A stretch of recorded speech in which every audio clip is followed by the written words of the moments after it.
So today we're going to go over theorems of algebra. So it looks like a lot, but I promise the first two are not a lot of work. So here, according to the fundamental theorem of algebra, how many zeros are in this given function, 7x to the fourth plus 5x to the third minus 28x plus 12? So the fundamental theorem of algebra states that the largest exponent, which is known as the degree, again, that's the largest exponent, or the greatest exponent.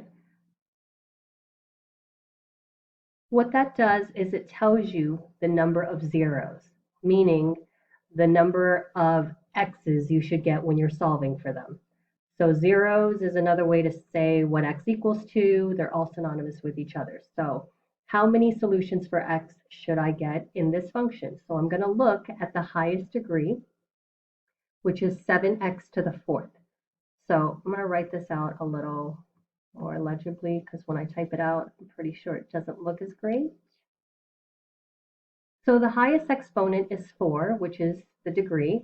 So that means there's going to be 4 zeros. There's going to be 4 answers for x if I were to solve this. All right, so moving on. What are the zeros given the function x plus 1, x minus 2, 3x plus 5? And with this, we have something called the zero product property. With the zero product property,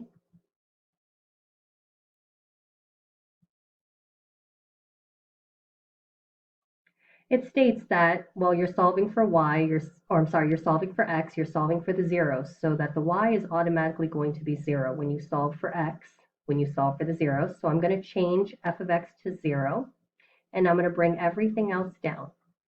And the zero product property states that if one side of the equal sign is 0, and the other side is factored, in parentheses, which it is, I would set each parentheses equal to 0,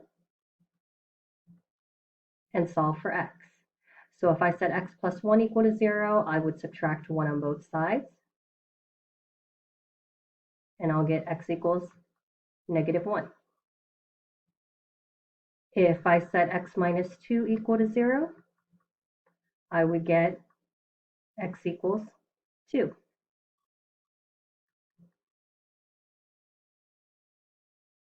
And here, if I set 3x plus 5 equal to 0, getting x by itself, I'm going to get rid of adding and subtracting first. So I'm going to subtract 5 on both sides of the equal sign. And I'll get 3x equals negative 5. So x is almost by itself. The only thing I need to do now is see what's happening to it. It's being multiplied to 3. So opposite of that is to divide both sides by 3. And the final answer would be x equals negative 5 over 3. So these are my 3 zeros and what x equals to. So anytime it's factored and the other side is just f of x, change f of x to 0 and just set each parentheses equal to 0. And then finally, number 3, we're using the remainder theorem. So the remainder theorem states that when you plug an x value into the function, it will tell you what the remainder is. It will only be a factor if the remainder is 0, because when you divide something by another number, it's only a factor if the remainder is 0. So in this case, how do we know what x equals to? Well, what you do is you take your divisor, x minus 3, I'm going to take a sidebar over here, x minus 3, and set it equal to 0 to find out what value we're dealing with for x. And we're going to add 3 on both sides, and we'll get x equals 3. So this is my value that I'm going to plug into this function. So keep in mind PEMDAS. So I'm going to take this function, and all I'm going to do is I'm going to replace the x with 3. Everything else stays the same. So x to the third power becomes 3 to the third power, minus 7x squared minus 7 times 3 squared, plus 5 times 3, plus 1. So keep in mind PEMDAS. Parentheses, exponents, multiply, divide, add, subtract. There's nothing in the parentheses that we can do because it's just 3 in there. So we're going to move on with exponents. Make sure you handle the exponents before you multiply. So 3 to the third power means 3 times 3 times 3.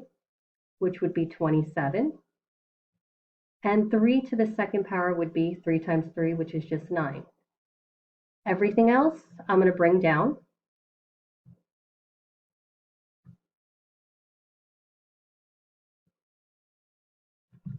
And then from here, after exponents,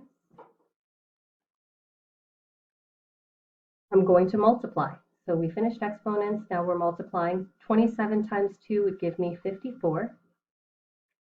And then minus 7 times 9 is 63, plus 5 times 3 is 15, and bring down that plus 1.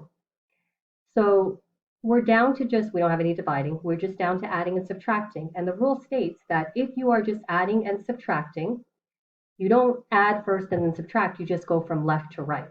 So we're going to take 54 minus 63 equals -9. And then we'll add 15 to that. That would be 6. And then finally plus 1, which would give me a total of 7.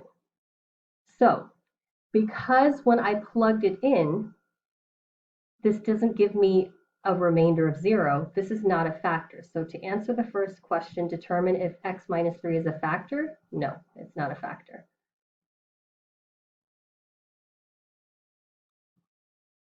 And then it says, if not, what is the remainder? So whatever's left over is actually the remainder. So the remainder is actually going to be 7. All right, guys, hope this helps.